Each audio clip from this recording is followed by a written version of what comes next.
3 is almost complete. Now, chapter number 4, special contract part 1. તો લોની અંદર આપણે ચેપ્ટર નંબર 1, 2 એન્ડ 3 જે હતા એ કમ્પ્લીટ થઈ ગયા છે. 1 ની અંદર આપણે આવતું હતું basic introduction about law and then after Indian constitution. Second ચેપ્ટરની અંદર જે આપણું આવતું હતું સેકન્ડ અને થર્ડ એ હતું contract act and then after now chapter number 4. તો almost 3 chapter complete. Chapter number 4 ની અંદર જે છે એ છે સ્પેશિયલ કોન્ટ્રાક્ટ. તો એની અંદર ઘણા બધા ભાગ પડે છે. અહીંયા આપેલો છે સિલેબસ. ફર્સ્ટ ઓફ ઓલ જે ફર્સ્ટ પાર્ટ છે એ આપેલું છે identity and guarantee and second જે આપેલું છે એ છે બેલમેન્ટ એન્ડ પ્લેજ. તો ફર્સ્ટ પાર્ટ જે આપણે અહીંયા આપેલું છે identity and guarantee, first of all ત્યાંથી આપણે સ્ટાર્ટ કરશું એન્ડ ધેન આફ્ટર આપણે we will continue bailment and pledge. So first of all what's the meaning of identity and guarantee? તો અહીંયા જે મિનિંગ આપેલો છે કે આઇડેન્ટિટી અને ગેરંટી એનો મતલબ શું થાય ત્યાંથી આપણે સ્ટાર્ટ કરીએ. અહીંયા એક્ઝામની અંદર ક્વેશ્ચન નંબર 1 તમારે એક્સરસાઇઝની અંદર આપેલો છે, જોઈ લેજો એકવાર કે ભાઈ watts the meaning of identity and guarantee. મતલબ કે આઇડેન્ટિટી એન્ડ ગેરંટીનો મિનિંગ સમજાવો, ડેફિનેશન સમજાવો. તો અહીંયા એ લોકોએ મિનિંગ આપેલો છે. પહેલાં એની ટર્મ્સની અંદર જોઈ લઈ, મતલબ એની ભાષામાં કે ભાઈ watts the meaning of identity. So here definition of indemnity means to say that a contract by which one party promised to save other from the loss caused to him by the conduct of the promiser himself or by the conduct of any other person is called contract of indemnity. The person who promised to make good the loss is called indemnifier or promiser, and the person whose loss is to be made good is called the indemnified or indemnity holder. It means to say that promisee. અહીંયા આઇડેન્ટિટીનો meaning શું થાય? સૌથી પહેલાં તો કે કોઈ એક વ્યક્તિ બીજા વ્યક્તિને, કોઈ એક પર્સન બીજા પર્સનને સ્યોરિટી આપે છે, મતલબ ખાતરી આપે છે. આઇડેન્ટિટી આપવી મતલબ કે બાંહેધરી આપવી કે હું તમને કોઈ વસ્તુથી સેવ કરીશ, મતલબ કે બચાવીને રાખીશ. ફોર એક્ઝામ્પલ અહીંયા આગળ આપેલું છે નેક્સ્ટ પેરેગ્રાફની અંદર કે એક તો હોય ફાયર ઇન્સ્યોરન્સ અને સેકન્ડ છે મરીન ઇન્સ્યોરન્સ. ફાયર ઇન્સ્યોરન્સ મતલબ કે આગ લાગી જાય અને કોઈ પણ જાતનું ડેમેજ થાય એટ ધેટ ટાઈમ જે ઇન્સ્યોરન્સ લેતા હોય લોકો એ કહેવાય ફાયર ઇન્સ્યોરન્સ. અને સેકન્ડ જે છે એ છે મરીન ઇન્સ્યોરન્સ, મતલબ કે જે બોટની અંદર, શિપની અંદર જે ગુડ્સ એક જગ્યાએથી બીજી જગ્યાએ ટ્રાન્સપોર્ટ થતો હોય એ લોકો જે ઇન્સ્યોરન્સ લેતા હોય that's known as A marine insurance. તો એની અંદર પણ ઇન્સ્યોરન્સ કંપની જે છે એ ગુડ્સના હોલ્ડરને, મતલબ કે જેનો એક ગુડ્સ છે એને એક ઇન્સ્યોરન્સ પ્રોવાઈડ કરે કે તમારા ગુડ્સને કોઈ પણ જાતની ડેમેજ થશે at that time insurance company is a liable. તો એના માટે ઇન્સ્યોરન્સ કંપની લાયબલ રહેશે. તો આનો ગુજરાતીમાં મિનિંગ એવો થાય સિમ્પલ વર્ડમાં, આઇડેન્ટિટી આપવી મતલબ કે ખાતરી આપવી, ગેરંટી પ્રોવાઈડ કરવી કે કોઈ વસ્તુથી અમે તમને લોકોને સેવ કરશું, બચાવશું. કોઈ ગેરંટી આપે છે, ખાતરી આપે છે કે હું તને કોઈક વસ્તુથી સેવ કરીશ અને તને જો એ વસ્તુથી કોઈ પણ જાતનું નુકસાન થાય, ડેમેજ થાય તો કોઈ પ્રોબ્લેમ નથી, હું તને એના બદલાનું વળતર આપી દઈશ. ફોર એક્ઝામ્પલ એમ કહું કે હું મારી લાઈફનો ઇન્સ્યોરન્સ લઉં મારી કોઈ એક ઇન્સ્યોરન્સ કંપની પાસેથી. For example life insurance company LIC જે છે એની પાસેથી હું ઇન્સ્યોરન્સ લઉં તો એ લોકો મને શું કરશે તો કે પ્રોટેક્ટ કરશે કે ઇન કેસ મારું ડેથ થાય કે કોઈ પણ જાતનું મને કંઈ પણ ડેમેજ થાય તો એવા કેસની અંદર insurance company is liable to pay a fix amount of money to my legal higher. મતલબ કે એ મારા વતી મારા ડેથની પછી જે પણ મારા લીગલ હાયર, જે મારા વારસદાર હોય એને એ લોકો શું કરશે તો કે પૈસાનું પેમેન્ટ કરી દેશે LIC વાળા. તો એક વન ટાઈપ ઓફ આઇડેન્ટિટી થઈ ગઈ, મતલબ કે એક ઇન્સ્યોરન્સ કોન્ટ્રાક્ટ થઈ ગયો. તો આવા ઇન્સ્યોરન્સ કોન્ટ્રાક્ટ જે છે that's non as A identity. અહીંયા પણ એ જ કહે છે કે બાય વિચ વન પાર્ટી, મતલબ કે જેની અંદર કોઈ એક પાર્ટી, આ એક પ્રકારનો કોન્ટ્રાક્ટ છે. Identity and guarantee is one type of contract by which one party કે જેની અંદર એક party promise to save other from loss, મતલબ કે કોઈ નુકસાનીથી બચાવવા માટેનું પ્રોમિસ કરીને આપે છે કે ભાઈ અમે તમને પ્રોમિસ આપીએ કે તમને કંઈ પણ વસ્તુ થશે નહીં, ઇન કેસ ડેમેજ થશે તો અમે લોકો તમને એનું કમ્પેન્સેશન આપી દેશું, મતલબ કે વળતર આપી દેશું. Cause to him by conduct of promisor himself, મતલબ કે જો મારાથી તમને કોઈ નુકસાન થશે તો પણ હું તમને કમ્પેન્સેશન આપીશ, ઓર બાય એની અધર પર્સન કે કોઈ બીજાથી તમને જો નુકસાન થશે તો પણ હું તમને વળતર આપી દઈશ, મતલબ કે કમ્પેન્સેશન આપી દઈશ. કે ભાઈ મારી કાર હોય તો મારી કાર જે છે ઇન્સ્યોરન્સ કંપનીવાળા કારનો ઇન્સ્યોરન્સ પ્રોવાઈડ કરશે. કારને ડેમેજ થાય કોઈ ઇન્સ્યોરન્સ કંપનીથી થાય, પોતાથી કોઈ પણ પર્સનથી થશે, બટ એ મને ઇન્સ્યોરન્સની શું આપે છે કે ગેરંટી આપે છે કે કારને કાંઈ પણ થશે તો અમે એનું ઇન્સ્યોરન્સ જે છે તમને આપશું. is called contract of indemnity. તો આને કહેવાશે contract of indemnity. The person who promised to make good loss is called indemnifier or promisor. મતલબ કે જે વ્યક્તિ આવું પ્રોમિસ કરે છે કે ભાઈ તમને કાંઈ પણ નહીં થાય, અમે બધી રિસ્પોન્સિબિલિટી લઈ છીએ, દેટ્સ નોન એઝ અ પ્રોમિસર. તો એને પ્રોમિસર કહેવાય. અહીંયા આપણા કેસની અંદર ઇન્સ્યોરન્સ કંપની જે છે એ થઈ જશે પ્રોમિસર. અને સામેવાળો વ્યક્તિ કે જેને પ્રોટેક્ટ કરવા માટેનો કોન્ટ્રાક્ટ થયો છે, કે જે મારી કારને પ્રોટેક્ટ કરવાનો કોન્ટ્રાક્ટ થાય, તો હું કોણ છું? આઇડેન્ટિટી હોલ્ડર, મતલબ કે પ્રોમિસી, કે જેને ખાતરી મળેલી છે કે એની વસ્તુને કંઈ થશે નહીં.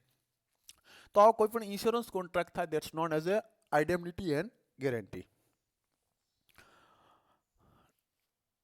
જેના પર અહીંયા તમને એક્ઝામ્પલ પણ મેં કરાવી દીધું એકવાર કે ફાયર ઇન્સ્યોરન્સ થાય કે મરીન ઇન્સ્યોરન્સ હોય, that's known as a identity contract. તેના પર મોસ્ટ એમપી જે પોઈન્ટ છે એ જ અત્યારે કરાવું છું.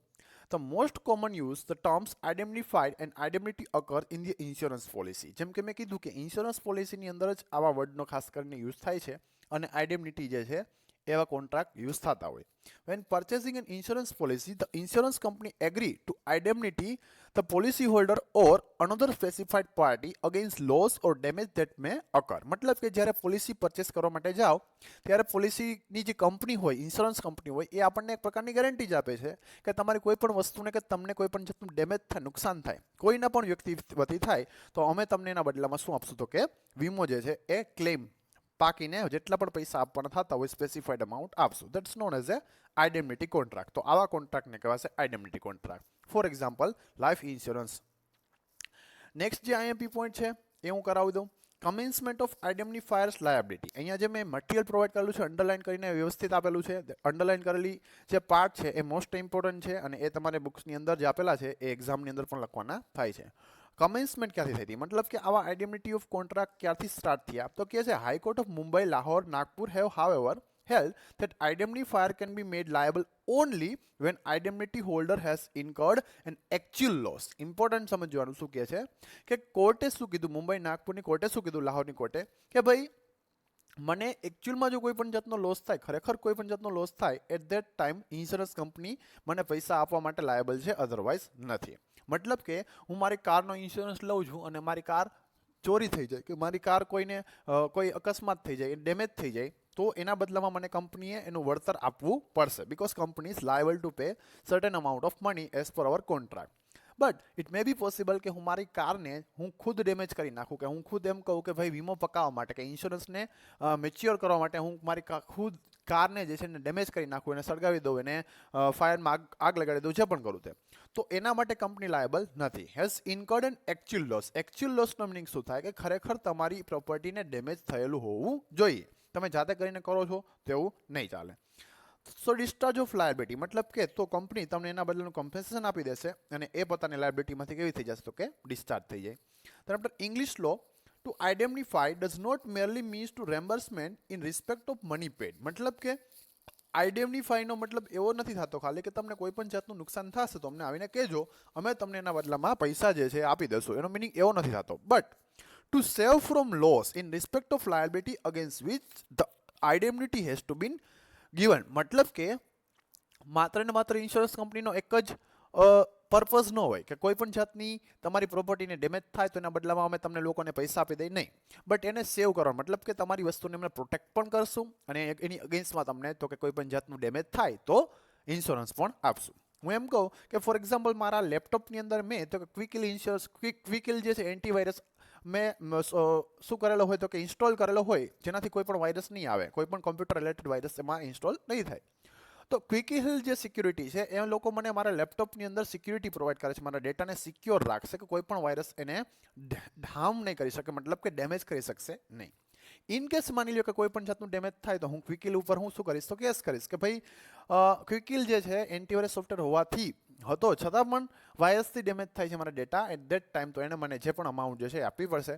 બિકોઝ એ મારી જે પણ વસ્તુ છે, મારું લેપટોપ છે એને પ્રોટેક્ટ પણ કરે છે મારા ડેટાને, અને ઇન કેસ કોઈ પણ જાતનું ડેમેજ થાય, lead save from lead save from lead save from lead save from lead save from the loss. But not only reimbursement of money but also save from the loss. મતલબ કે પૈસા જ આપી દેવા એ જેનો મેઇન પર્પસ નથી, but એને સેવ પણ કરવું પડશે, મતલબ કે તમને બચાવશે. ચેપ્ટર આપેલું છે right of identity holder, most MP, એ પણ એક્ઝામમાં પૂછાય છે. હવે માની લો કે હું આઇડેન્ટિટી હોલ્ડર છું, કે ભાઈ મેં મારી કારનો ઇન્સ્યોરન્સ લીધેલો છે. ફોર એક્ઝામ્પલ કોઈ એક ઇન્સ્યોરન્સ કંપની પાસેથી કે હું છું ભાઈ આઈડેમનિટી હોલ્ડર, મતલબ કે મારી પાસે એ જે તે પોલિસી છે, મેં પોલિસી પરચેસ કરેલી છે, સો આઈ એમ એ આઈડેમનિટી હોલ્ડર. તો મારી પાસે કયા બધા રાઇટ હોય? તો કહે છે લોકો as per section 125 the right of indemnity holder are as under. શું કહે છે કે ભાઈ ફર્સ્ટ ઓફ ઓલ તો રાઇટ છે ડેમેજનો. તો સિમ્પલ ભાષામાં કહું કે ઇન કેસ મારી કારને કોઈ પણ પ્રકારનું ડેમેજ થાય, at that time I have right to claim damage compensation from that insurance company. તો મારે ઇન્સ્યોરન્સ કંપની પાસેથી ક્લેમ જે છે એના પૈસા લઈ લેવાના. શું કહે છે? In a contract of indemnity the indemnity holder is entitle to recover from the promisee and indemnify all the damage for which may be compelled to pay any suits or any other matter to which the promisee of indemnity and apply while acting within the scope of his authority. તો શું કહે છે લોકો કે in case આઈડેમનિટી હોલ્ડરની કોઈ પણ ચીજને, કોઈ પણ વસ્તુને, કે ભાઈ મારી કારનો મેં ઇન્સ્યોરન્સ લીધેલો છે, એટ ધેટ ટાઈમ એ કારને કોઈ પણ જાતનું ડેમેજ થાય, so at that time I have right, તો મારી પાસે રાઇટ છે કે હું ઇન્સ્યોરન્સ કંપની પાસેથી એ ડેમેજનું કમ્પેન્સેશન કે વળતર જે છે એ ક્લેમ કરી શકીશ. તેના after કહે છે લોકો cost any person with the indemnity holder and indemnified or promisee is entitled to recover from the promisor all the cost which may be compelled to pay any suits bringing or defending it if he does not go against the order of the promisor and if he has acted in absence of contract as would have been prudent for him to do. તો આનો meaning શું થાય છે? તો કહે છે લોકો એની અધર person with આઈડેમનિટી holder, મતલબ હું કારનો ઇન્સ્યોરન્સ લઉં ને જ્યારે, તો કારની અંદર થર્ડ પાર્ટી ઇન્સ્યોરન્સ પણ હોય કે ભાઈ ફોર એક્ઝામ્પલ હું કાર ચલાવીને જતો હોય ને કોઈ મારી કાર સાથે એક્સિડન્ટ કોઈનું થઈ જાય, એનું માની લો કે ડેથ થઈ જાય કે એને કોઈ પણ જાતની ઇન્જરીઝ થઈ જાય, તો એનું પણ અમાઉન્ટ કોણ પેડ કરશે? તો કે ઇન્સ્યોરન્સ કંપની પેડ કરશે, બિકોઝ મેં જે ઇન્સ્યોરન્સ લીધેલો છે એ કેવો છે? Third party insurance. તો at that time the third party મતલબ કે જેની સાથે કોઈ પણ ડેમેજ થયું, કે જેના કોઈ પણ જાતના અકસ્માત થયો, કે જેને કોઈ પણ એક્સિડન્ટ થયું મારી કાર સાથે, તો એ વ્યક્તિ પણ મારી સાથે મળીને એ જે તે કંપની ઉપર ક્લેમ કરી અને એની પાસેથી શું કરી શકશે? તો કે ડેમેજના પૈસા, મતલબ કે કોસ્ટ, કે જે પણ દવાખાનાનો ખર્ચો થયો હોય એ શું કરી શકે? તો કે રિકવર કરી શકે. તેના પર કહે છે સમ.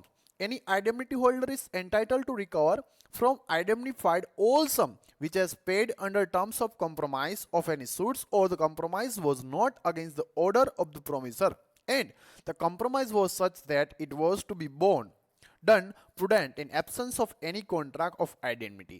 Compromise. What's the meaning of compromise? તો કે ભાઈ કોમ્પ્રોમાઇઝ કરવું મતલબ કે સમાધાન કરવું.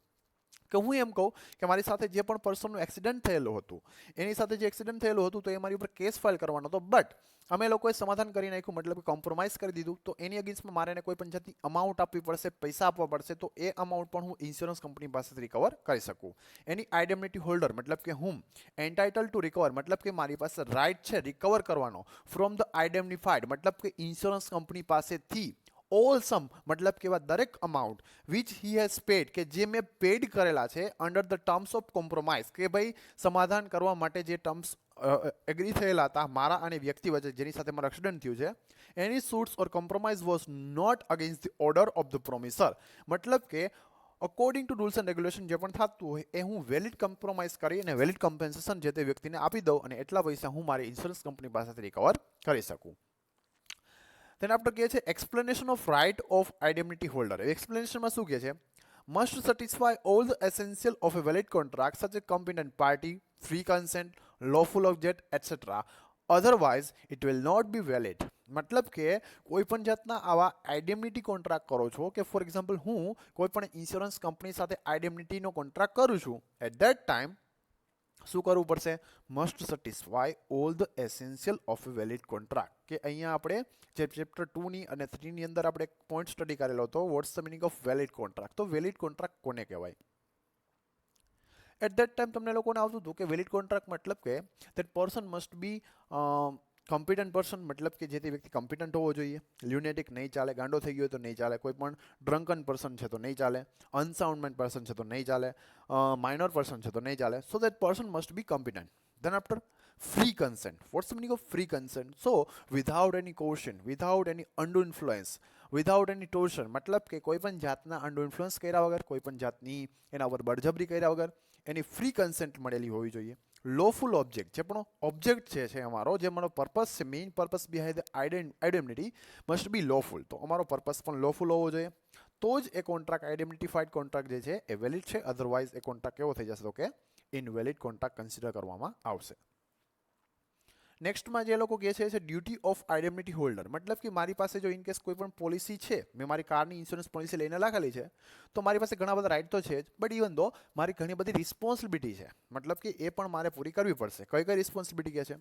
તો કહે છે comply to the terms and condition of the contract and any alteration can be enable to identify to reject the claim of identification. મતલબ માની લો કે હું લાઈફ ઇન્સ્યોરન્સ પોલિસી લઉં છું મારી, કે ભાઈ મને મારું ડેથ થાય તો એટ ધેટ ટાઈમ જે પણ ઇન્સ્યોરન્સ કંપની મારા લીગલ આયરને પૈસા પેડ કરી દેશે.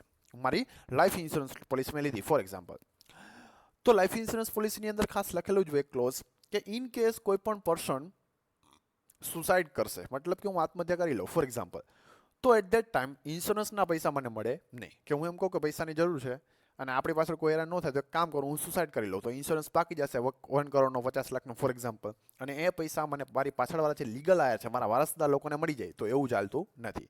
તો so there is some terms and condition. તો ઘણા બધા ટર્મ્સ એન્ડ કન્ડિશન છે વિચ મસ્ટ બી અપ્લાય, કે મારે એ એપ્લાય તો કરવા જ પડશે, ફોલો તો કરવા જ પડશે, કે ભાઈ મારે સુસાઇડ નથી કરવાનું.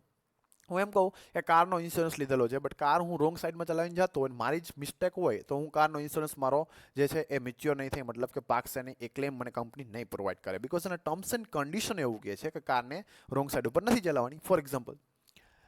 તો ઘણા બધા રૂલ્સ એન્ડ રેગ્યુલેશન છે, ટર્મ્સ એન્ડ કન્ડિશન છે કે જે આપણે ફોલો કરવા પડે. પછી એમ કીધું હોય કે ભાઈ last date for the payment of premium, મતલબ કે કોઈ એક પ્રીમિયમનું પેમેન્ટ કરવા માટેની લાસ્ટ ડેટ આ છે, તો બિફોર દેટ ટાઈમ લિમિટ, કે એ ટાઈમ લિમિટની અંદર મારે મારું ઇન્સ્યોરન્સનું જે પણ પ્રીમિયમ આવતું હોય પેડ કરવું પડે. હું ઇન્સ્યોરન્સનું પ્રીમિયમ જો પેડ નહીં કરું, કે ભૂલી જઈશ, કે પછીથી કે લેટ પેડ કરીશ, તો એટ ધેટ ટાઈમ કંપનીના રૂલ્સ એન્ડ રેગ્યુલેશન મુજબ મને જે પણ ક્લેમ છે એનો બેનિફિટ મળશે નહીં.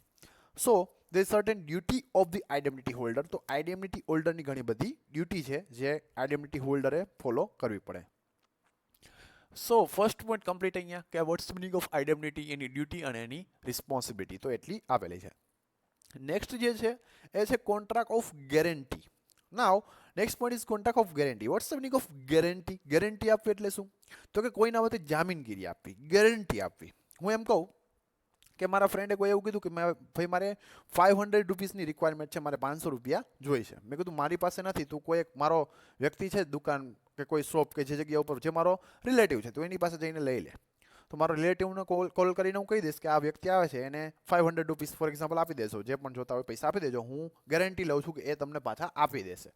તો કોઈના વતી તમે જ્યારે ગેરંટી લ્યો છો, સ્યોરિટી લ્યો છો, that's known as a contract of guarantee. તો એને કહેવાશે કોન્ટ્રાક્ટ ઓફ ગેરંટી.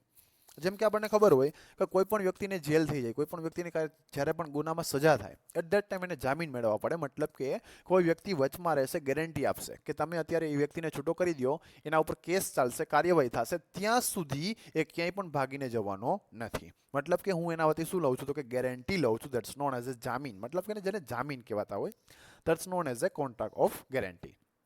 કે ભાઈ ફોર એક્ઝામ્પલ મારા કોઈ ફ્રેન્ડ જે છે એને કોઈ ગુનો કરે છે અને એને જેલ થઈ જાય, કે ભાઈ એના ઉપર હજી પ્રોસિડિંગ ચાલતી હોય, કોર્ટની અંદર એનો કેસ ચાલતો હોય, તો ત્યાં સુધી એને કોર્ટથી જામીન મળશે. મતલબ કે એ હરીફરી શકશે બહાર, જેલમાં રહેવાની જરૂર નથી જ્યાં સુધી એ આરોપી છે એવું સાબિત ન થઈ જાય ત્યાં સુધી. મતલબ કે ગુનેગાર છે એવું સાબિત ન થઈ જાય ત્યાં સુધી એને જામીન તો મળશે. તો જામીન લેવા માટે પણ કોઈ વ્યક્તિને રાખવો પડે, કોઈ એઝ એ ગેરેન્ટરને રાખવો પડે કે જે એના વતી ગેરંટી લેશે કે આ વ્યક્તિ ભાગીને ક્યાંય પણ જવાનો નથી.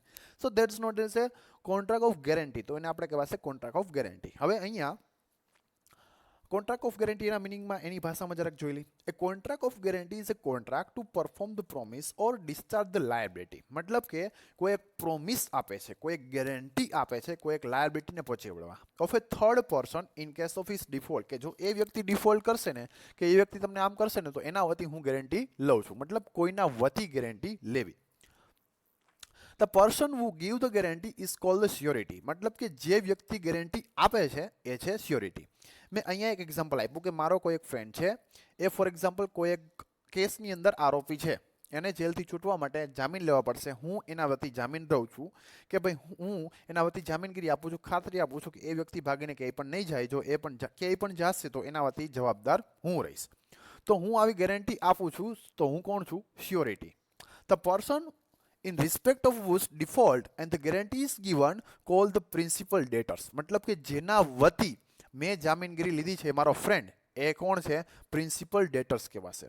And the person to whom the guarantee is given is called creditor. मतलब કે જે વ્યક્તિને હું ગેરંટી આપું છું, મેં કોને ગેરંટી આપેલી હોય તો કે મેં કોર્ટને ગેરંટી આપેલી હોય. ઇન્ડિયાની જે કોર્ટ હોય એને મેં ગેરંટી આપેલી હોય કે જે તે વ્યક્તિ ક્યાંય પણ ભાગીને જશે તો હું રિસ્પોન્સિબલ રહીશ. તો હું કોને ગેરંટી આપું છું? કોર્ટને. તો જે કંઈ પણ કોર્ટ છે એ કોણ છે? ક્રેડિટર. મતલબ કે ગેરંટી આપનાર વ્યક્તિ જે છે એ છે સ્યોરિટી, જેના વતી ગેરંટી આપો છો એ છે ડેટર, અને જેને ગેરંટી આપો છો એ છે ક્રેડિટર. પછી શું કહે છે? ગેરંટી મે બી આઈધર ઓરલ ઓર રિટન, એક્સપ્રેસ ઓર ઇમ્પ્લિટ. મતલબ કે લખેલી પણ હોઈ શકે અને બોલીને આપેલી પણ હોઈ શકે ઘણીવાર. એક્સપ્રેસ મતલબ કે કોઈ કોન્ટ્રાક્ટ કરીને રજીસ્ટ્રેશન કરાવીને એનું લખાણ કરીને પણ હોઈ શકે. ઇમ્પ્લિટ મતલબ માની લીધેલી પણ હોઈ શકે. ઇમ્પ્લિટ કોને કહેવાય? કે મેં હમણાં જ એક એક્ઝામ્પલ આપ્યું કે મેં કોલ કરીને મારા રિલેટિવને કીધું કે જે તે વ્યક્તિ આપે છે ને મારા વતી 500 રૂપીસ આપી દેજે, તને કાલે પાછા આપી દેશે. ઇન કેસ એ વ્યક્તિ નહીં આપે તો હું આપી દઈશ, એવું બોલવાની જરૂર નથી.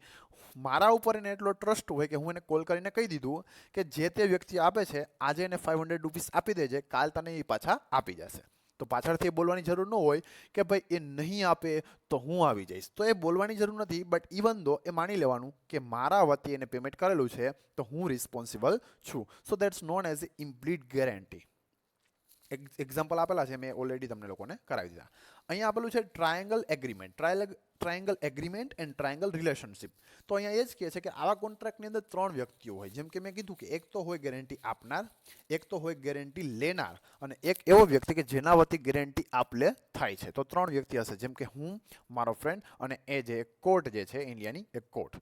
સો there must be 3 person or triangle relationship અને કોન્ટ્રાક્ટ. પછી કહે છે લોકો essential of a contract of guarantee. Contract of guarantee ક્યારે થશે? તો કહે છે concurrence of all the party. The surety must agree to make such a contract. All the three party namely the principal debtor, creditor and the surety must agree to make or such a contract. મતલબ એવું કહે છે કે જ્યારે ત્રણ પાર્ટીની, શ્યોરિટીની, ડેટરની અને ક્રેડિટરની, ત્રણની જો ફ્રી કન્સેન્ટ હોય તો ને તો જ આવા કોન્ટ્રાક્ટ બનશે, અધરવાઇઝ ક્રિએટ થશે નહીં. So there must be guarantee or there must be a free consent of all the three parties in a contract. Then after liability, who is liable? તો કહે છે in a contract of guarantee, liability of surety is secondary. So it means to say that creditor must first proceed against the debtor, and then if the latter does not perform his obligation, then only can be proceed against the surety. આ લાઈનનો meaning શું થાય બરાબર સમજી લ્યો કે મેં મારા friend વતી જો જામીનગીરી આપેલી હોય તો કોર્ટ સૌથી પહેલાં તો મારા ફ્રેન્ડને જ ગોતશે, કેમ કે એણે ગુનો કરેલો છે. જો એ વ્યક્તિ નહીં મળે તો કોર્ટ મારી પાસે આવશે અને કહેશે કે તે જેને ગેરંટી આપેલી હતી એ વ્યક્તિ આજ ભાગી ગયો છે, મને મળતો નથી, ચાલો તમે. તો મતલબ કે ફર્સ્ટ ગેરંટી કોણ લે છે? મતલબ ફર્સ્ટ તો રિસ્પોન્સિબલ કોણ છે? જે તે વ્યક્તિ, મતલબ કે ડેટર. અને એ જ વ્યક્તિ જો નહીં હોય તો એના વતી કોણ ગેરંટી લીધેલી હતી? મેં. તો સેકન્ડરી લાયબિલિટી મારી અરાઇઝ થશે. તો પ્રાઇમરી લાયબિલિટી કોની છે? ડેટરની. અને સેકન્ડરી લાયબિલિટી કોની છે? તો કે એ છે શ્યોરિટી આપનારની. તો અહીંયા પણ એ જ કહે છે કે કોન્ટ્રાક્ટની અંદર liability of surety is secondary. મતલબ કે મારી લાયબિલિટી કેવી છે? સેકન્ડરી છે. The creditor must proceed against the ડેટર. મતલબ કે સૌથી પહેલા કોર્ટ કોની પાસે જશે? તો કે ડેટર પાસે, મતલબ કે મારા ફ્રેન્ડ પાસે. જો એ મારો ફ્રેન્ડ એને નહીં મળે then only he can proceed against the surety. તો જ એ કોર્ટ જે છે એ મારા નામ પર વોરંટ આપશે કે ભાઈ મને લઈને એ લોકો જશે. પછી કહે છે એક્ઝિસ્ટન્ટ ઓફ એ ડેપ્ટ. મતલબ a contract of guarantee presupposes the existence of liability which is enforceable at law. If no such liability exists, there cannot be contract of guarantee. મતલબ કે તમે જ્યારથી પણ આવો ગેરંટીનો કોન્ટ્રાક્ટ કરો છો ત્યારથી જ તમારી લાયબિલિટી અરાઇઝ થઈ જાય છે. હું મારા ફ્રેન્ડ વતી જો જામીન રહું છું, એના વતી ગેરંટી આપું છું, તો ત્યારથી જ મારી લાયબિલિટી કેવી થઈ જશે? અરાઇઝ થઈ જશે. In case if that person make a default, કે એ વ્યક્તિ કોઈ પણ જાતનું ડિફોલ્ટ કરશે તો ડાયરેક્ટલી હું એના માટે લાયબલ છું. અને હું કોઈની જો લાયબિલિટી ન લઈ શકું, જવાબદારી ન લઈ શકું, કે ગેરંટી ન આપી શકું, તો શ્યોરિટી કે ગેરંટીનો કોઈ કોન્ટ્રાક્ટ એક્ઝિસ્ટન્સમાં આવશે જ નહીં. મતલબ કે there must be a liability, pre-exist liability at the time of creation of contract. કે તમે લોકો જ્યારે કોન્ટ્રાક્ટ કરો છો at that time liability arise થઈ જશે. Thus, where the debt which is sought to be guaranteed is already time-bound or void, the surety is not liable. મતલબ એવું કે છે it's time-bound. ટાઈમ બેરેડ મતલબ કે હું કોઈ એક વ્યક્તિની ગેરંટી લઉં છું 6 મહિના માટે, તો 6 મંથ માટે હું એની લાયબિલિટી એક્સેપ્ટ કરું છું, હું ગેરંટી લઉં છું. 6 મંથની અંદર કોઈ પણ જાતના પ્રોબ્લેમ અરાઇઝ થાય તો હું લાયબલ છું, but after 6 month I am not liable. તો પછી હું મતલબ કે શ્યોરિટી લાયબલ નથી. પછી મફતમાં થશે આવા કોન્ટ્રાક્ટ? તો કે નહીં.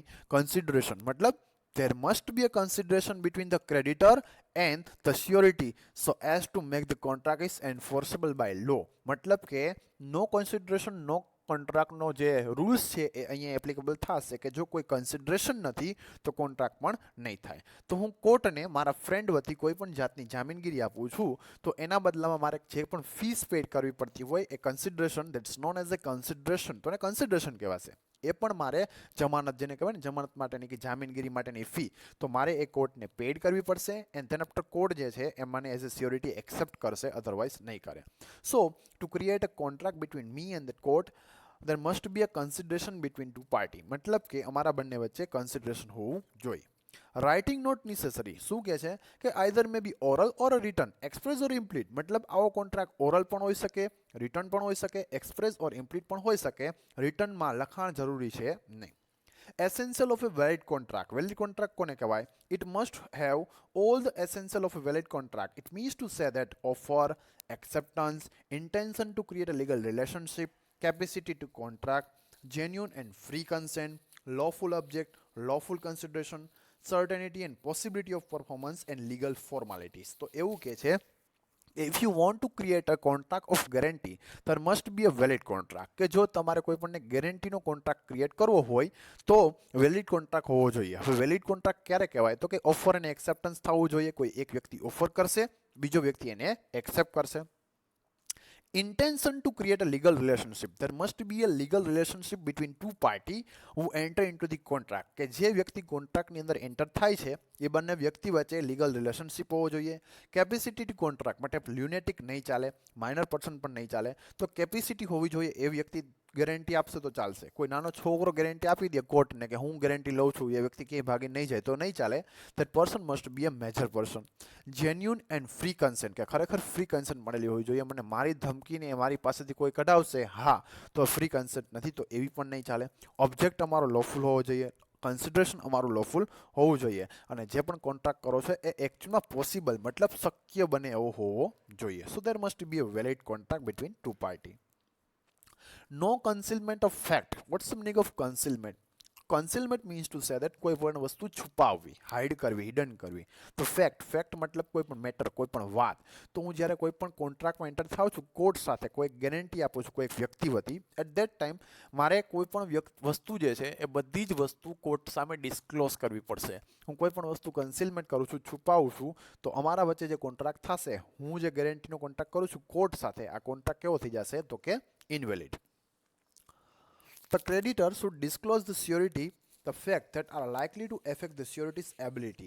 મતલબ દરેક વ્યક્તિ જે છે કોન્ટ્રાક્ટની અંદર એન્ટર થાય છે એ સામેવાળી કોર્ટ મતલબ ક્રેડિટર હોય તો પણ ભલે, અને હું મતલબ કે સ્યોરિટી આપનાર હોય તો પણ ભલે, એકબીજા પ્રત્યે જે પણ વાત હોય એને ડિસ્ક્લોઝ કરી દેવાની અને ફેક્ટનેસ કેવા કરી દેવાના? તો કે લાઇટ ઉપર લઈને આવવાના. The guarantee obtain by concealment. માની લો કે કોઈ પણ મારી સાથે ખોટી વાત કરીને ગેરંટી લઈ લેશે તો ગેરંટી કેવી હશે? તો કે ઇનવેલિડ. તો એ ગેરંટી જે છે એ વેલિડ કન્સિડર નહીં થાય. મતલબ એક્ઝામ્પલ આપું કે કોઈ એક મારો ફ્રેન્ડ હતો, કોઈનું મર્ડર કરીને આવે છે.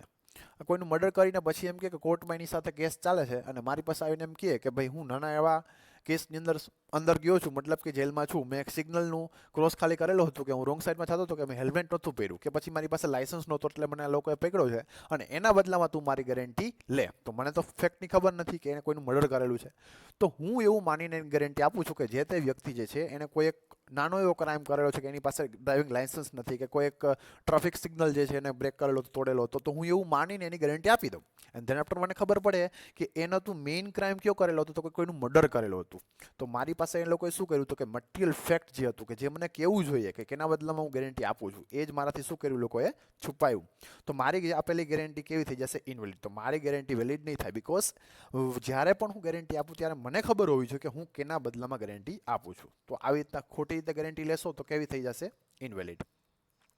પછી કહે છે મિસપ્રેઝન્ટેશન કરવું, મતલબ છે કંઈક અલગ અને બતાવવું અલગ, મતલબ કે અલગ રીતે વાતને રજૂ કરવી.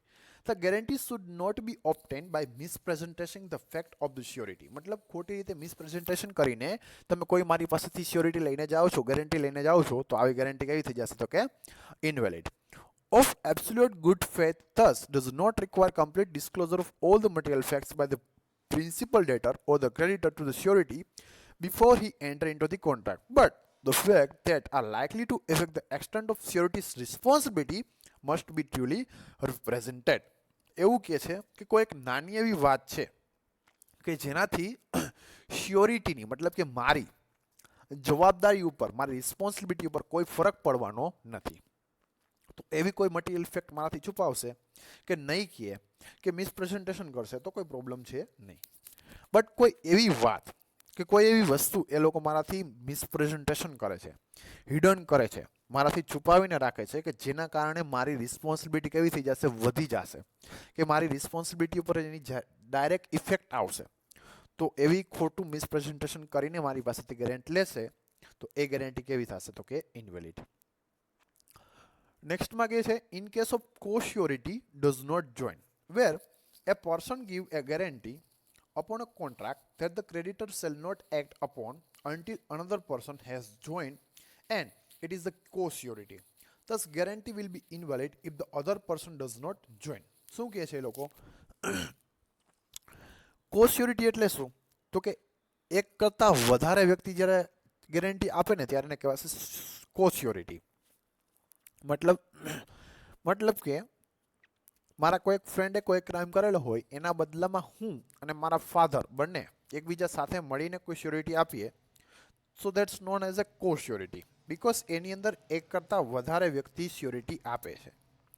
હવે માની લો કે મારા ફાધર જે છે એ ગેરંટી આપી અને પછી ફરી જાય કે ભાઈ મારે આની ગેરંટી લેવી નથી, હું શ્યોરિટી આપવા માટે તૈયાર નથી, તો એ મને જોઈન નહીં કરે.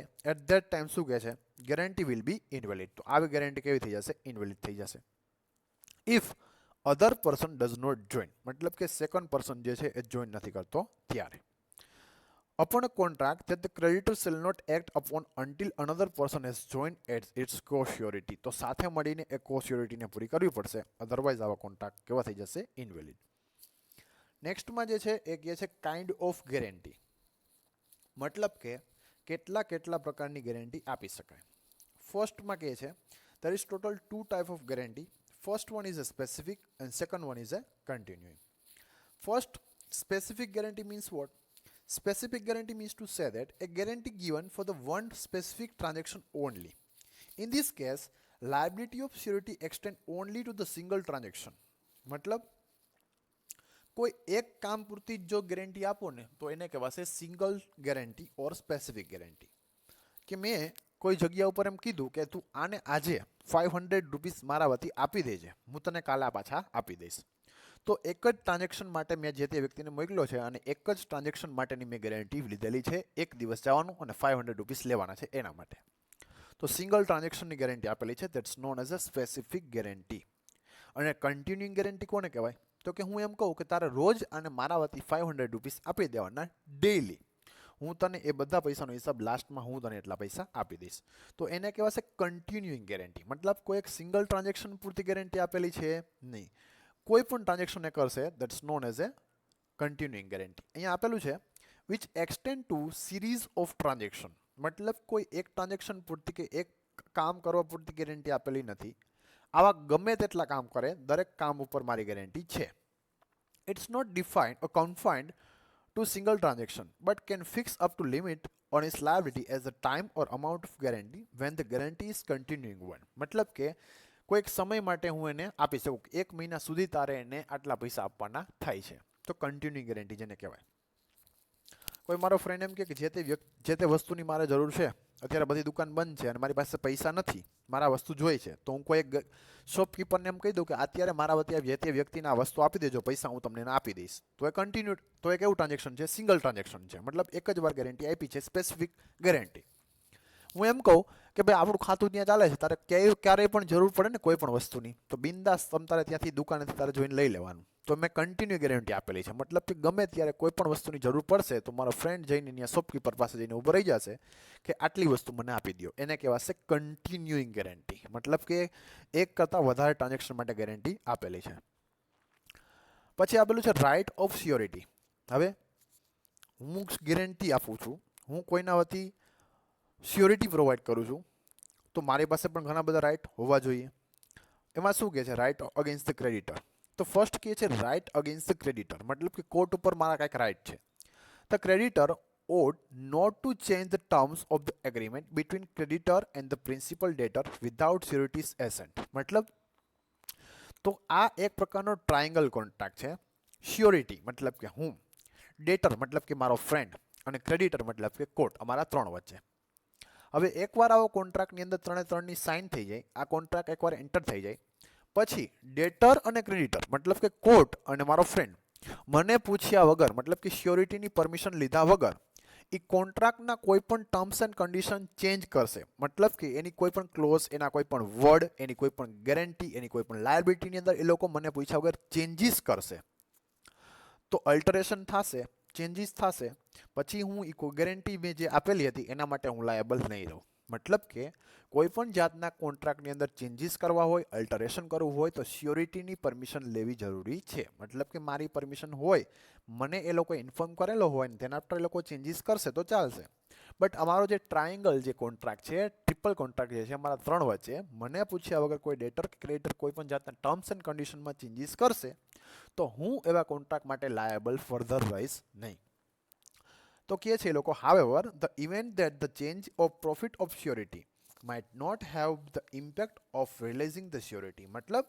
મતલબ કે મને પૂછ્યા વગર કંઈક એવો કોન્ટ્રાક્ટની અંદર ચેન્જીસ કરશે કે જે ચેન્જીસ થવાથી મને બેનિફિટ થતો હોય, મતલબ કે મને ફાયદો થતો હોય. For the profit of surety આપેલું છે અહીંયા, મતલબ કે મને પ્રોફિટ થાય, મને ફાયદો થાય એવા કોઈ પણ ચેન્જીસ કરે તો હું એ કોન્ટ્રાક્ટ માટે લાયબલ રહીશ, તો મને કોઈ પ્રોબ્લેમ છે નહીં. તો એ રૂલ્સ છે કે શ્યોરિટીની પરમિશન વગર ડેટર્સ કે ક્રેડિટર્સ કોઈ પણ જાતના ચેન્જીસ કરશે તો એના માટે શ્યોરિટી લાયબલ નથી. પણ એ ચેન્જીસ કરવાથી જો શ્યોરિટીને બેનિફિટ થતો હોય તો શ્યોરિટી એના માટે લાયબલ કન્ટિન્યુ રહેશે. નેક્સ્ટમાં શું કહે છે, creditor ought not discharge the principal debtor from his liability under the agreement. The impact of release of principal debtor is release the surety to. મતલબ સાંભળી લ્યો, કોર્ટ મારા ફ્રેન્ડને એવું કહી દે કે ચાલો તમારા ઉપર જે પણ કેસ હતો અમે લોકો જાતો કરીએ છીએ, અમારે તમારા ઉપર કેસ માફ કરીએ છીએ, ચલાવો નથી, અને જે પણ સજા હોય અમે તમારા શ્યોરિટીને આપી દેશું, તમે લોકો તારે નીકળો. તો મારા ફ્રેન્ડને રિલીઝ કરી દે, મતલબ કે એની લાયબિલિટીમાંથી છૂટો કરી દે, અને જે પણ બધી આરોપ હતો એ મારા ઉપર કોર્ટ નાખી કે તમે તો ગેરંટી લીધેલી હતી, મતલબ કે જે પણ સજા પણ તમારે જ ભોગવવાની, તો એવું ચાલશે નહીં. જો કોર્ટ જે છે એ મારા ફ્રેન્ડને રિલીઝ કરી દેશે, મતલબ કે માફ કરી દેશે અને જતો કરશે, કોઈ પણ કેસ નહીં ચલાવે, તો એનો મિનિંગ અલ્ટિમેટલી એવો થાય કે કોઈ કેસ છે જ નહીં, તો કોઈ ગેરંટી નથી, અને હું પણ એ કોન્ટ્રાક્ટમાંથી કેવો થઈ જઈશ, તો કે રિલીઝ થઈ જઈશ, મતલબ કે છૂટો થઈ જઈશ. ડાયરેક્ટલી એ કોર્ટ જે છે એ મારા ફ્રેન્ડને છૂટો નહીં કરી શકે, મતલબ કે કોઈ પણ ક્રેડિટર ડાયરેક્ટલી કોઈ પણ ડેટર્સને ડાયરેક્ટ છૂટો રિલીઝ કરી શકશે નહીં. જો આવું કરશે, રિલીઝ કરી દેશે, તો જે પણ શ્યોરિટી આપેલી હતી એ શ્યોરિટી વ્યક્તિ પણ કેવો થઈ જશે, રિલીઝ થઈ જશે, મતલબ કે ડાયરેક્ટલી છૂટો થઈ જશે. તો હું લાયબલ તો નથી જ, હું તો સેકન્ડરી પર્સન છું. ફર્સ્ટ પ્રાઇમરી લાયબલ કોણ છે, ડેટર, અને લાયબલ એ નહીં રહે તો ધેન આફ્ટર હું સેકન્ડરી લાયબલ છું, અધરવાઇઝ નથી. પછી કહે છે એ લોકો agreement is made between the creditor and principal debtor for identifying the last liability and release the surety unless the consent to such an assent. મતલબ કે કોઈ એક એગ્રીમેન્ટ એવું થાય ક્રેડિટર અને પ્રિન્સિપલ ડેટર વચ્ચે, મતલબ કે મારા ફ્રેન્ડ અને કોર્ટ વચ્ચે, કે ચાલો હવે આ કેસને આપણે કન્ટિન્યુ કરીએ, અને હવે એ બે જ વ્યક્તિ એના માટે રિસ્પોન્સિબલ રહેશે, એ બે વ્યક્તિ સિવાય કોઈ રિસ્પોન્સિબલ નહીં રહે, તો મારી લાયબિલિટી કે મારી બધી જે પણ રિસ્પોન્સિબિલિટી ત્યાં કેવી થઈ જશે, કમ્સ ટુ એન એન્ડ. તો મારી રિસ્પોન્સિબિલિટી ત્યાં ખતમ.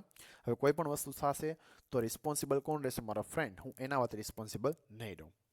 The surety is released if the creditor disability or weakness the surety possible remedy against the principal debtor. શું કહે છે, the surety is released મતલબ કે હું છૂટો થઈ જઈશ આ કોન્ટ્રાક્ટમાંથી, if the creditor disability મતલબ કે જે ક્રેડિટર છે એ વીકનેસ થઈ જાય, ડિસેબિલિટી આવી જાય, કે કોર્ટ કોઈ પણ જાતની ડિસેબિલિટી થઈ જાય કોર્ટની, the surety is possible remedy against the principal debtor. મતલબ કે જે પણ એક્શન લેવામાં કોર્ટ ફેલ થઈ જાય, કે જે પણ એક્શન લેવાની હતી ડેટર ઉપર લેવાની હતી કોર્ટ જ ભૂલ કરશે, તો એના માટે હું રિસ્પોન્સિબલ નથી. જે પણ કાયદેસરની કાર્યવાહી કરવાની હતી, જે પણ લીગલ પ્રોસિડિંગ કરવાની હતી, એ મારા ફ્રેન્ડ ઉપર હતી. એ કોઈ પણ જાતે લીગલ પ્રોસિડિંગ કોર્ટ કરવામાં ફેલ થઈ જાય એટ દેટ ટાઈમ એના પછી હું રિસ્પોન્સિબલ રહીશ નહીં. પછી કે છે right against the principal debtors. મતલબ કે right against the principal debtors. મારા ફ્રેન્ડ ઉપર પણ મારા ઘણા બધા રાઇટ છે. કયા કયા? Right of subrogation. સબોગેશનનો મિનિંગ અહીંયા લખેલો છે એકની જગ્યાએ બીજાને રાખી દેવું, મતલબ કે રિપ્લેસ કરવું, પ્રોક્સી જેને કહેવાય. A surety of making goods of ડેપ્ટ ઓબ્ટેન રાઇટ ઓફ સબોગેશન. મતલબ મારા ફ્રેન્ડ વતી અત્યારે હું જામીન છું, કે હું ગેરેન્ટર છું, કે હું ગેરંટી આપનાર છું, સ્યોરિટી છું. મારો ફ્રેન્ડ જો ઈચ્છે તો મને રિપ્લેસ કરીને મારી જગ્યા ઉપર કોઈ બીજા સ્યોરિટીને પણ એ લઈ શકે. મતલબ કે હું ધારું કે ભાઈ મારે આ ગેરંટીમાંથી હવે છૂટી જવું છે, મારે આ ગેરંટીમાંથી હવે રિપ્લેસ થઈ જવું છે, નીકળી જવું છે, તો હું એ ગેરંટીમાંથી રિપ્લેસ થઈ જઈશ, છૂટી જઈશ, અને મારા બદલે કોઈ પણ બીજો વ્યક્તિ એ જગ્યાને શું કરી લેશે? જોઈન કરી લેશે. તો એ રિપ્લેસ કરવાનો રાઇટ મારી પાસે છે. કે હું જે પણ ડેટર્સ છે, પ્રિન્સિપલ ડેટર્સ, કે મારો ફ્રેન્ડ જે છે એને હું કહી અને મારી સ્થાન, મારું જે જગ્યા છે એને હું શું કરી નાખીશ? રિપ્લેસ કરી નાખીશ, મારી જગ્યાને, મારી પોઝિશનને. પછી કહે છે the surety can't assert the right of subrogation to the creditor's security in event that has agreed as a security for a part of contract and the security has been procured by the creditor for the complete debts. મતલબ કે ભાઈ હું પૂરેપૂરી મારી રિસ્પોન્સિબિલિટીમાંથી discharge થઈ જઈશ અને મારી જગ્યા પર બીજો કોઈ પણ વ્યક્તિ આવી રહેશે. કોઈ પણ પાર્ટલી, મતલબ કે અડધી માટે હું રિસ્પોન્સિબિલિટી લઉં, 50% માટે હું રિસ્પોન્સિબિલિટી લઉં ને 50% માટે એ રિસ્પોન્સિબિલિટી લે, એવું પણ નહીં થાય. પૂરેપૂરી ગેરંટી કોણ લઈ લેશે? તો કે મારા ફ્રેન્ડ વતી છે તે બીજો વ્યક્તિ. તો મારી જગ્યાને કેવી રીતે કરી દેશે? લોકો રિપ્લેસ કરી દેશે. તો હું કરાવી શકું, એ પણ રાઈટ છે. અને લાસ્ટમાં આ પોઈન્ટ આપણે ડિસ્કસ કરી લીધા પછી આઇડેન્ટિટી અને ગેરંટીનો લોકોએ મિનિંગ સમજાવ્યો છે કે what's the meaning of identity and guarantee. એ તો થઈ ગયું. Now what's the difference between contract of identity and contract of guarantee. તો બંને વચ્ચે ડિફરન્સ શું છે એ લોકોએ સમજાવ્યું છે. તો કે આઇડેન્ટિટી મતલબ કે ઇન્સ્યોરન્સ પ્રોવાઈડ કરવો, કે ઇન કેસ તમને કે તમારી કોઈ પણ વસ્તુને કોઈ પણ જાતનું ડેમેજ થાય at that time insurance company is liable. અને કોન્ટ્રાક્ટ ઓફ ગેરંટીમાં શું કહે છે કે ભાઈ તમે જો ડિફોલ્ટ કરશો તો તમારા વતી હું લાયેબલ રહીશ. હવે કહે છે એ લોકો ડિફરન્સ કઈ કઈ જગ્યા ઉપર આવશે? તો કે આ એક છે કોન્ટ્રાક્ટ ઓફ આઇડેન્ટિટી અને બીજું છે contract of guarantee. First of all તો ડિફરન્સ આવે છે ક્યાં? તો કે પાર્ટીસ. પાર્ટી મતલબ કે કેટલી પાર્ટી ઇન્વોલ્વ થાય? તો કે ડિસ્ચાર્જ ઓફ કોન્ટ્રાક્ટની અંદર ઓનલી 2 પાર્ટી, આઇડેન્ટિટી ફાયર અને આઇડેન્ટિટી હોલ્ડર. મતલબ કે એક વ્યક્તિ આઇડેન્ટિટી આપે છે, ગેરંટી આઇડેન્ટિટી આપે છે મતલબ કે ઇન્સ્યોરન્સ પ્રોવાઈડ કરે છે અને બીજી વ્યક્તિ ઇન્સ્યોરન્સ લે છે. તો આઇડેન્ટિટી કોન્ટ્રાક્ટમાં શું થશે? એક હશે ઇન્સ્યોરન્સ કંપની અને બીજો હશે જે તે વ્યક્તિ. બટ અહીંયા કોન્ટ્રાક્ટ ઓફ ગેરંટીમાં કેટલા હોય? 3 વ્યક્તિ. એક તો છે સ્યોરિટી મતલબ કે ગેરંટી આપનાર, બીજો છે ગેરંટી લેનાર મતલબ કે ક્રેડિટર, અને એક છે એ વ્યક્તિ કે જેના વતી ગેરંટી આપેલી છે મતલબ કે પ્રિન્સિપલ ડેટર. તો અહીંયા 2 વ્યક્તિ છે, અહીંયા કેટલા થઈ જશે? 3 વ્યક્તિ. નેક્સ્ટમાં શું કહે છે એ લોકો? લાયબિલિટી. લાયબિલિટી કેવી છે? તો liability of identity fire is primary. મતલબ કે મારી કારને જો કોઈ પણ નુકસાન થાય છે તો કારનો ઇન્સ્યોરન્સ લીધેલો છે તો ડાયરેક્ટલી ઇન્સ્યોરન્સના પૈસા કોણ આપશે? તો કે જે તે વીમાની કંપની, ઇન્સ્યોરન્સ કંપની. તો ડાયરેક્ટલી ધેટ પર્સન ઇઝ લાયેબલ. મતલબ કે ઇન્સ્યોરન્સ કંપની ડાયરેક્ટલી લાયેબલ છે તો એની લાયબિલિટી કેવી થઈ ગઈ? Primary liability. અને અહીંયા શું કહે છે? Liability of surety is secondary. જો જે તે વ્યક્તિ ભાગી જાય કે છટકી જાય કે જે તે વ્યક્તિ કોઈ ડિફોલ્ટ કરશે તો જ સ્યોરિટી લાયેબલ છે, અધરવાઇઝ નથી. મતલબ કે ઇન કેસ મારો ફ્રેન્ડ જે છે એ કોઈ પણ જાતનો પ્રોબ્લેમ અરાઇઝ કરે કે ડિફોલ્ટર થઈ જાય કે ક્યાંક ભાગી જાય તો એના વતી હું જવાબદાર છું. બાકી ફર્સ્ટ ઓફ ઓલ તો એ જ પ્રાઇમરી લાયેબલ છે. જો એ વ્યક્તિ નહીં હોય તો એના વતી હું સેકન્ડરી લાયેબલ છું. તો અહીંયા લાયબિલિટી કેવી છે? સેકન્ડરી. પછી કહે છે કન્ટીજન્સી. મતલબ કે liability of identity fire arise only on happening of A contingency. જો કંઈક વસ્તુ થાય, હેપનિંગ ઓફ ઇવેન્ટ મતલબ કે કંઈક વસ્તુ થાવી, કે જો કારને કોઈ પણ જાતનું ડેમેજ થાય તો જ ઇન્સ્યોરન્સ કંપની લાયેબલ છે, અધરવાઇઝ નથી. અને અહીંયા શું કહે છે? ધેર ઇઝ એક્ઝિસ્ટન્ટ ઓફ ડેપ્ટ ઓર ડ્યુટી. મતલબ કે કન્ટિન્યુ રહેશે લાયબિલિટી, કે જ્યાં સુધી મેં મારા ફ્રેન્ડ વતી સ્યોરિટી લીધેલી છે, ગેરંટી લીધેલી છે, ત્યાં સુધી હું રિસ્પોન્સિબલ છું અને લાયેબલ છું. मतलब કે અહીંયા મારી લાયબિલિટી કન્ટીજન્સ નથી કે કોઈ વસ્તુ થશે તો હું લાયબલ, અધરવાઇઝ નહીં, એવું નથી. અહીંયા શું કહે છે તો કે એક્ઝિસ્ટિંગ ડ્યુટી છે, એક્ઝિસ્ટિંગ લાયબિલિટી છે, મતલબ કે મારી લાયબિલિટી કેવી રહેશે, કન્ટિન્યુ રહેશે. અને અહીંયા ક્યાં કેવી રહે છે તો કે ઇન્સ્યોરન્સ કંપનીને ક્યારે પૈસા પેડ કરવા પડશે, કારને કોઈ ડેમેજ થાય તો ને તો જ. Contract, there is only one contract between indemnifier and indemnity holder. मतलब કે ત્યાં એક જ કોન્ટ્રાક્ટ છે ઇન્સ્યોરન્સ કંપની અને ઇન્સ્યોરન્સ લેનાર વ્યક્તિ વચ્ચે, બે વ્યક્તિ વચ્ચે એક જ કોન્ટ્રાક્ટ છે. અહીંયા કેવા કોન્ટ્રાક્ટ છે, ત્રણ કોન્ટ્રાક્ટ. એક તો છે ક્રેડિટર ડેટરનો, બીજો છે એ છે શ્યોરિટી અને ક્રેડિટરનો, અને ત્રીજો જે છે એ છે ડેટર અને શ્યોરિટીનો. મતલબ કે triple contract is there. Total ત્રણ પ્રકારના કોન્ટ્રાક્ટ ત્યાં છે અને અહીંયા કેવા રહેશે તો ઓનલી એક જ કોન્ટ્રાક્ટ હશે. ઓબ્જેક્ટ કેવો છે, the identity contract is for reimbursement of loss, it provide security. આ તમને એક પ્રકારની સિક્યુરિટી આપવાનો અહીંયાનો પર્પસ છે. મેઇન પર્પસ શું છે તો કે તમારી કારને સિક્યુરિટી પ્રોવાઈડ કરવાનો, કે ઇન કેસ કોઈ પણ જાતનું ડેમેજ થશે તો ઇન્સ્યોરન્સ કંપની લાયબલ રહેશે. So the main purpose of the contract is the provide security, to provide reimbursement against loss, કે કોઈ પણ જાતનું નુકસાન થાય તો પૈસા આપી દેશું. અને અહીંયા શું કહે છે, contract of guarantee provide surety and assurance to the creditor. મતલબ કે ગેરંટી આપવાનો કોન્ટ્રાક્ટ છે કે જે તે વ્યક્તિ ડિફોલ્ટ નહીં કરે. In case if that person make A default, કે જો વ્યક્તિ કોઈ ડિફોલ્ટ કરશે તો ને તો જ હું એના માટે લાયબલ રહીશ. દેન આફ્ટર શું કહે છે, interest of party, identity contract gets form upon identifier interest. અહીંયા બેનિફિટ કોને થાય, ઇન્ટરેસ્ટ ઓફ પાર્ટી મતલબ કે બેનિફિટ કોને થશે તો કે અહીંયા જે તે વ્યક્તિ કોન્ટ્રાક્ટ લે છે, મતલબ કે જે તે વ્યક્તિ ઇન્સ્યોરન્સ પરચેસ કરે છે એનો બેનિફિટ છે કે ભાઈ હું ઇન્સ્યોરન્સ કંપની પાસેથી કોઈ પણ ઇન્સ્યોરન્સ લઉં છું મારે કાર ઉપર, તો હું કોણ છું, આઇડેન્ટિટી હોલ્ડર. તો આઇડેન્ટિફાયર્સનું ઇન્ટરેસ્ટ અહીંયા છે, એનો બેનિફિટ છે. અને અહીંયા guarantee contract gets form upon principal debtors interest. અહીંયા કોનો બેનિફિટ છે તો કે મારા ફ્રેન્ડનો, જેના વતી મેં ગેરંટી આપેલી છે. રાઇટ ટુ શું, મતલબ કે કેસ કોણ કહી શકે, identifier can not sue a third party for a loss suffered.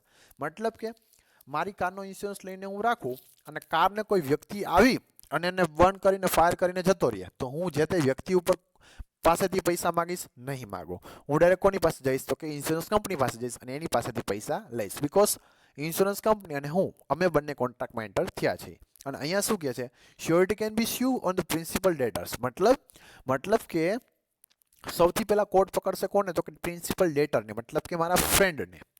એ જો રિસ્પોન્સિબલ નહીં રહે તો ને તો જ એ કોની પાસે આવશે તો કે એ તો ને તો જ મારા પાસે આવશે. મતલબ કે એની પાસે રાઈટ છે કે ડાયરેક્ટલી કેસ કોના ઉપર ફાઇલ કરી શકે તો કે જે તે વ્યક્તિ ઉપર કરી શકે, પ્રિન્સિપલ ડેટર ઉપર કરી શકે, મારા ફ્રેન્ડ ઉપર કરી શકે. ઇન કેસ રિસ્પોન્સિબલ નહીં રહે તો એ વ્યક્તિ ઉપર હું રિસ્પોન્સિબલ છું, મતલબ કે તો મારી લાયબિલિટી જે છે અરાઇઝ થશે.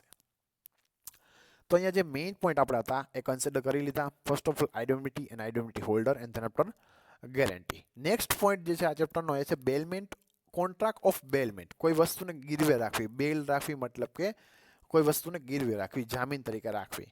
તો એ પોઈન્ટ આપણે નેક્સ્ટ લેક્ચરની અંદર ડિસ્કસ કરશું.